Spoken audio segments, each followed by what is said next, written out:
আসসালামু আলাইকুম। তোমাদের সাথে ছোট একটা ঘটনা শেয়ার করি। গত টার্মে অর্থাৎ কয়েক মাস আগে বুয়েটের ফিজিক্স ল্যাবে আমাদের কিছু এক্সপেরিমেন্ট করা লাগতো। একটা কোর্স ছিল আর কি। সো সেখানে যেটা হতো, আমরা কয়েকটা এক্সপেরিমেন্ট করতাম, প্রায় 8, 9টা 10টার মতো। এর মধ্যে 2টা এক্সপেরিমেন্ট করা লাগতো ডার্ক রুমে। ডার্ক রুমটা কীরকম? রুমটা অন্ধকার থাকে, বাইরে থেকে কোনো আলো এটা প্রবেশ করে না আর কি। সো সেখানে যেটা করা লাগতো, ওখানে একটা সোডিয়াম ল্যাম্প ছিল। ল্যাম্পটার থেকে হচ্ছে তোমার হলুদ কালার আলো বের হয়।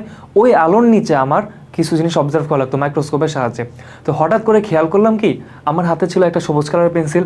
সেই পেন্সিলটাকে ওই আলোর নিচে কালো দেখাচ্ছে। তো তোমরা কি গেস করতে পারতেছো যে এইটা হওয়ার পিছনে কারণ কি? একটা সবুজ কালার পেন্সিল আমি হলুদ কালার আলোর নিচে ধরছি, বাট এটাকে সবুজ না দেখে পুরো কমপ্লিটলি কালো দেখাচ্ছে। তো আমি অন্যান্য কিছু রং দিয়ে ট্রাই করলাম, অন্য যে কোনো কালার, হলুদ কালার বাদে অন্য সব কালার যে কোনো জিনিস আমি রাখতেছি, ওইটাকে কালো দেখাচ্ছে। ঠিক আছে, একদম পুরো কমপ্লিট কালো দেখে না, হালকা একটু বোঝা যাচ্ছে, বাট বেশিরভাগ কালো দেখাচ্ছে। ঠিক আছে, সো এইটার পিছনে কারণ কি? তোমরা যারা ক্লাস 9, 10-এর ফিজিক্স ভালোভাবে পড়ছো, তোমাদের আলোর চ্যাপ্টার যেটা ছিল, ওখানে হয়তো এটা সম্পর্কে কিছুটা কনসেপ্ট আলোচনা করা হয়েছে। তো আমরা আজকে এটা সম্পর্কে ডিটেলসে জানবো। আরেকটা জিনিস জানবো আজকে আমরা, যে কেন হচ্ছে আমরা যখন কালো কালার ড্রেস পরি আমাদের বেশি গরম লাগে, বা কালো কালার ড্রেসটা কেন বেশি উত্তপ্ত হয়ে যায়। ঠিক আছে, সো চলো আমরা শুরু করি। যেটা হয়, আমাদের উপরে যে আলোটা পড়তেছে চারদিক থেকে এসে, আমরা দেখতেছি এটা কী কালার? সাদা কালার না? সো ওই যে একটা ভিডিওতে আমি ডিসক্রাইব করছিলাম যে আলোর রং হয় 7টা: বেগুনি, নীল, আসমানি, সবুজ, হলুদ, কমলা, লাল। এই 7 ধরনের রঙের বিভিন্ন রকমের মিক্সচার তৈরি করে আমরা অন্যরকম রং তৈরি করি। সাদা কালার কি? 7টা রঙের মিক্সচার হচ্ছে সাদা কালার, এটা মনে রাখবা। অর্থাৎ সাদা কালার যে আলোটা আমাদের কাছে আসতেছে, এখানে আসলে একটা রঙের তরঙ্গ নাই এখানে আলোর, এখানে 7টা আলাদা আলাদা তরঙ্গ ভিন্ন রঙের সবগুলাই আছে। বুঝতে পারছো? তো যেটা হয়, ধরো আমার কাছে একটা বস্তু আছে যেটা হচ্ছে হলুদ রঙের, ঠিক আছে। এইখানে যদি তুমি হলুদ কালার একটা আলো ফেলো, হলুদ কালার একটা আলো ফেললে সেটা কী হবে?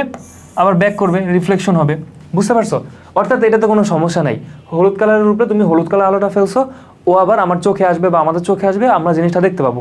কিন্তু যেটা হবে, ধরো তোমার এই যে এইটা কালার হচ্ছে হলুদ, তুমি এটার উপরে কী করলে অন্য কালার একটা আলো ফেলা, সেটা যে কোনো কিছু হোক না কেন, বেগুনি, নীল, আকাশি, সবুজ। ধরো আমি লাল কালার একটা আলো ফেললাম। বুঝতে পারছো? লাল কালার একটা আলো ফেললে যেটা হবে, এই হলুদ আলোটা ওকে রিফ্লেক্ট করবে না, ওকে শোষণ করে ফেলবে। অর্থাৎ এই লাল আলো যেটা, এটার ফেরত আসবে না।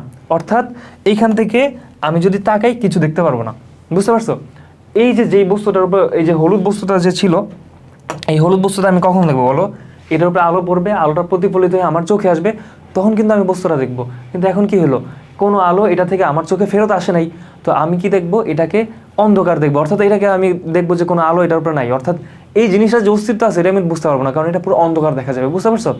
আর অন্ধকার জিনিসটা কি? আমি যে বললাম যে সাদা আলো কি, প্রত্যেকটা রঙের আলোর হচ্ছে মিক্সচার। কালো কালার কি? কালো কালার মানে হচ্ছে বা ডার্ক বা হচ্ছে অন্ধকার, মানে ওখানে কোনো আলোই নেই। বুঝতে পারছো? তাহলে দেখো, ওই যে রং ধনু যে 7টা রং পড়ছো, ওখানে কিন্তু সাদা কালো এগুলো নাই। সাদা কি? সাদা হচ্ছে প্রত্যেকটা রঙের আলোগুলো যদি থাকে, সেই তরঙ্গটা হচ্ছে সাদা কালার হয়। আবার হচ্ছে তোমার কালো কালার কি? যদি হচ্ছে তোমার যদি কোনো আলোই না থাকে, তখন কি হয়? ওটাকে আমরা কালো দেখি, অন্ধকার দেখি। বুঝতে পারছো? তো যেটা হবে, ধরো নীল কালার, এই বস্তুটা হলুদ কালার, তো আমি আরেকটা বস্তু আঁকি একটু বোঝানোর স্বার্থে। ধরো নীল কালার আমি একটা বস্তু রাখছি এখানে, ঠিক আছে। এই বস্তুটার কালার হচ্ছে নীল। আমি এটার মধ্যে কি করলাম? সাদা আলোর একটা আলো ফেললাম, মানে সাদা রঙের একটা আলো ফেললাম। বুঝতে পারছো? এখন কি হবে জানো? ওর মধ্যে কিন্তু সব তরঙ্গ দৈর্ঘ্যের আলো আছে। বুঝতে পারছো? সব কালারের আলোগুলো ওর মধ্যে আছে, বেগুনি, নীল, আসমানি, এগুলো সবই আছে। তো নীলটা ওর মধ্যে অবশ্যই আছে। এখন যেটা হবে, এই সাদার মধ্যে কিন্তু সব রঙ আছে, তো অন্য সব আলোগুলা ফেরত আর যাবে না, শুধুমাত্র এখান থেকে নীল কালার আলোটা কি করবে? ফেরত যাবে। বুঝতে পারছো? সাদা আলো পড়ছে, সাদা আলোর মধ্যে কোন রঙ আছে? সব কালারেরই আছে। তাহলে দেখো, ফেরত যাবে কোনটা? এর মধ্যে নীল কালার আলোটা কি করবে? ব্যাক করবে। অর্থাৎ এই জিনিসটাকে আমরা তখন কি দেখবো? নীল দেখবো। এই যে আমি যে ড্রেস পরে আছি, এটার মধ্যে যেই এইটার যে কালারটা, ওই কালারটা শুধু আমাদের এখান থেকে রিফ্লেক্ট করে চোখে আসতেছে। বুঝতে পারছো? কিন্তু অন্য কালারগুলো কিন্তু এখান থেকে আসতেছে না, এই জন্য আমরা এটার একটা স্পেসিফিক কালার দেখতেছি। তো এইটাই হচ্ছে তোমার একটা বৈশিষ্ট্য। ঠিক আছে, আচ্ছা সরি দাঁড়ো, এটা সরে গেছে। আচ্ছা দেখো, তো আরেকটা যেটা বলতে নিয়েছিলাম, সেটা হচ্ছে কেন আমরা যখন কালো কালার ড্রেস পরি তখন আমাদের গরম বেশি লাগে। শোনো, কালো কালার কখন দেখি আমরা জানো?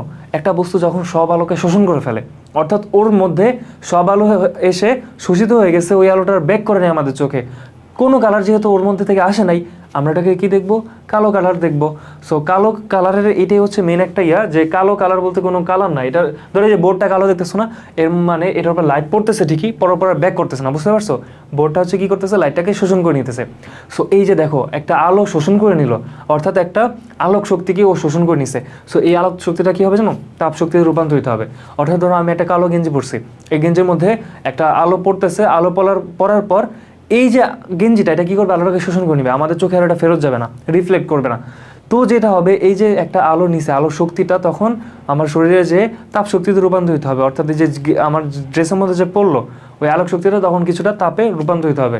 তো এই জন্য কি হবে, আমার একটু বেশি পরিমাণ গরম লাগবে। তুমি রোদের মধ্যে কালো ড্রেস পরে যেয়ে দেখো প্রচুর গরম লাগবে, বুঝতে পারছো? আবার দেখবা সাদা কালার ড্রেস পরলে ওর দিকে তাকানো একটু কষ্ট হয়ে যায়, কারণ ওর মধ্যে যে আলো পড়তেছে সবগুলা একদম তোমার রিফ্লেক্ট করে আমাদের চোখে আসতেছে, বুঝতে পারছো? চোখটা একটু ধাঁধায় যায় কিছুটা। তো এরকম আর কি, তোমার সাদা আলো কি করে, প্রত্যেকটা কালারকে রিফ্লেক্ট করে। আর কালো কালো কালার যেটা, কালো কালার বস্তু মানে সাদা আলো না, সাদা কালার বস্তু সব কিছুকে রিফ্লেক্ট করে, আর কালো কালার বস্তু সবগুলো আলোকে শোষণ করে। এই জন্যই মেনলি ও কালো। কালো বলতে কি, ওর মধ্যে কোনো রঙই নেই, কারণ শোষণ করে ফেলছে। সো এটা হচ্ছে কনসেপ্ট। আশা করি তোমাদের ভালো লাগছে। সো এই রকমের আরও কনসেপ্টগুলো যদি তুমি জানতে চাও, চ্যানেলটাকে সাবস্ক্রাইব করে রাখো। আজকের জন্য এটুকুই, আল্লাহ হাফেজ।